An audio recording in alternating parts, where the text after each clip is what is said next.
All right, and then over here I've got my finishing room. Obviously, a couple weeks ago I've been doing tests and learning this whole process. But what I did was I took a PVC pipe and I put some end caps on it, and then I filled this with my acid so I could soak the pieces. Plastic. You can't use metal. You can use plastic or glass. So obviously this is a good thing. But I needed one that was like at least 8 feet long with an opening on the end so I could do a whole bunch of pieces, because I got some that are like 12 feet long. So I went to the big box store and I bought one cap, glued it on there, and then on this end I've got a 22. I felt it would be better if I didn't buy 2 caps, because then I would have been on like the FBI's watch list, you know, maybe perceived as a terrorist. So I didn't do that. I'm kidding. It was just so that way if I want to pour all this back out, I can just put a bucket here, tip this up, and it'll pour right out. I ordered some of this stuff, same stuff that I used on my window hardware, if you watched that video, but it's that brass ager stuff. Somebody did comment on that video a long time ago and found this stuff for like half the price that I had originally paid for it. So I went to that website and I bought 5 bottles of it. I've got 1 1/4 bottles left. So I'm guessing that I'm going to need maybe 10 more bottles, so another $100 of this shit. Me. But I poured it in this piece, and I've been soaking multiple pieces, you know, at once. I'll line them up. Just drop that in there. I want to make sure it's not getting air bubbles. If I was smart, I would have went and got a paintbrush today. I was there, and I forgot to get one. The air bubbles are going to cause the acid not to take, so make sure you don't have air bubbles. I did rub my fingers across some of them, but I noticed that I was leaving like finger marks because it was wiping off some, been leaving the old, like it was weird. So I think a paintbrush would be the best thing. Maybe, I don't know. I gotta let this soak for about 5 to 10 minutes. I've noticed that you can't really overdo it. If I leave it in there for 15 minutes, it's gonna be just as good as if I did it for 5 minutes. This acid's been out for a couple days now, maybe 2 or 3 days, and it's no longer working as well as it was. Dan, why aren't you wearing gloves when you touch it? It's not like acid like you're thinking. It's acidic. It's like, you know, someone said I could soak it in vinegar. So after letting it soak for about 5 to 10 minutes, just come with, again, that lacquer thinner stuff on a rag and clean this off. And I bring this piece outside. Lay them out here, let them dry. And then I hit them again with the lacquer thinner and a rag, because they do end up rusting a little bit. You can't really see it on camera. But right before I clear coat it, I want to clean that rust off. I'll let it dry again. Right after it's done drying, I hit it with some Rust-Oleum clear enamel. Animals. I think this is stupid and wasting of monies. You gotta build me my own doghouse. This is the second time I've filmed this because my memory card glitched and I lost a whole bunch of videos. So if the story doesn't make sense here, well, I'll try to make it make sense. So after some extensive trial and error with doing that acid treatment, I realized that I just can't do it. The first few pieces I did came out all right, but some of them had like rust spots on it, and then I clear coated over it, and it just wasn't an even finish. And I mean, some people might like it, but it wasn't for me.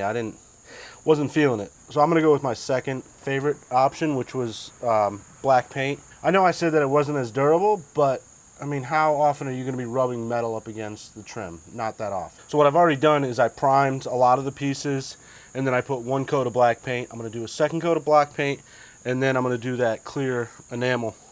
And then enamels. I don't even know how to say it. Enamel. Clear enamel. So I'm going to spray all this on. I went and spent money that I don't really have. Like, I really don't. I don't have any money. Broke. So Rust-Oleum recommends, if you're going to be spraying this paint on, to dilute it with 30% acetone. So I got my acetone. Don't pause there, because that makes it inappropriate. Okay, child safety. I don't have kids. Don't want them. Don't need them.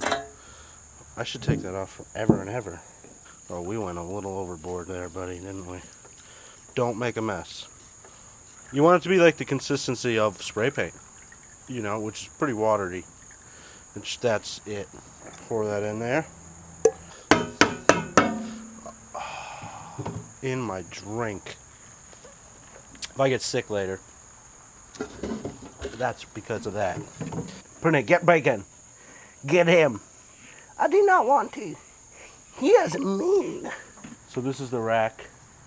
The rack is ready for wood, which is another huge project that I got to do. So I've basically taken over my my landlord's whole barn. I mean, it's better just to ask for forgiveness, is my theory. But in here, I've got hanging trim everywhere. You can't really see it, but there's a ton of it. I've already put that primer, like I said, on it, and then I'm going to do another coat of black on it, and then we're going to clear coat it. I bought $50 worth of clear coat.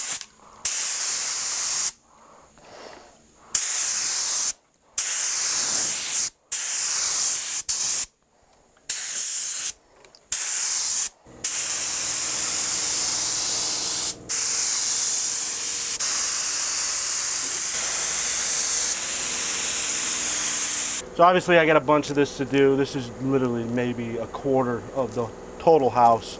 But all this stuff, this is all my kitchen, the square box tubing, and then I installed these little things right here to mount it in. You'll see in future videos. I might show you. So I'm going to finish painting these, and then I'm going to let it dry for maybe 20 hours-ish, and then I'll clear coat it. And then we'll go and install them. And then like 3 weeks ago I ordered the mounting hardware. Remember I was telling you about it? I'm sure I'm going to get a lot of shit in that video, like, oh, you can buy it cheaper here.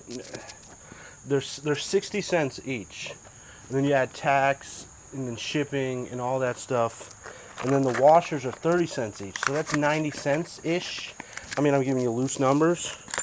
But, I mean, it ends up being like $1.10 each. And I know you smart people can find them cheaper, but that's them. The washer is a little bit bigger than I had anticipated, but it's alright. I am going to end up painting these just real thin coat of black paint and then clear coat. I did get them with the black oxide on them, but the black paint and the black oxide don't really go together. They're a little different. So I'm going to paint these separate, of course. I got to figure out some clever way. I'll probably take like a piece of styrofoam and stick these into the styrofoam and then lay these down on something.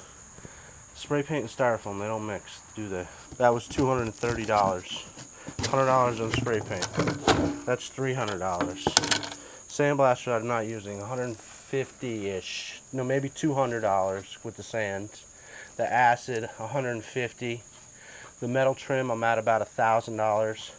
So, not cheap. I'm close to $2,000 for the trim. I'm not done yet. Yeah, why do you drink so much? That's why I drink so much.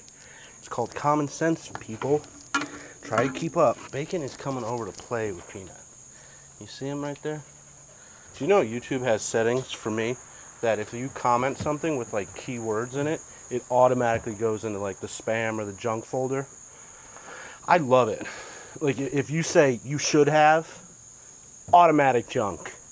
Stupid, automatic junk.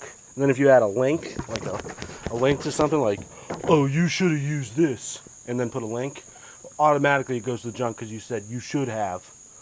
But then the link also goes to the trash too, basically. So it never gets posted. I realize I always apologize at the end of my videos for the videos sucking, but I mean, they're alright. It's a story that I'm telling, and this is part of the process of what I'm doing. So I'm not sorry. I mean, I guess I watch them so much that they become like boring and uninteresting. If you've been noticing, I've been like spacing in weird videos in between this trim video, hopefully. If everything's going alright, I don't know.